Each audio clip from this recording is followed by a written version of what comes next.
کیا آپ جانتے ہیں کہ جب دنیا کے سب سے ذہین انسان یعنی افلاطون سمندر کا آخری کنارہ ڈھونڈنے نکلے تو ایک بولنے والی مچھلی نے ان کے ہوش کیسے اڑا دیے؟ جی ہاں، فیکٹ حاصل اردو میں خوش آمدید۔ افلاطون کا یہ ماننا تھا کہ زمین کا ایک آخری کنارہ ہے جہاں جا کر دنیا ختم ہو جاتی ہے، اور وہ اپنی فوج اور بحری جہاز لے کر اسی راز کا پتہ لگانے نکل پڑے۔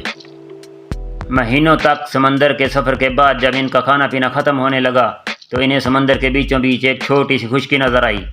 افلاطون اور ان کے ساتھی خوشی خوشی وہاں اترے، اپنے جہاز سے لکڑیاں نکالیں اور آگ جلانے لگے تو اچانک پوری خشکی بری طرح ہلنے لگی۔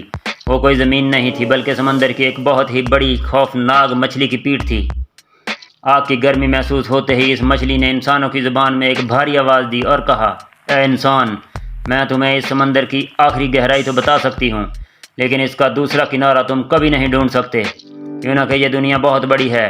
یہ سنتے ہی افلاطون نے فوراً اپنے جہاز کو پیچھے ہٹایا اور اپنی فوجوں کو وہاں سے ہٹا لیا تو وہ مچھلی تیزی سے سمندر کے نیچے جانے لگی۔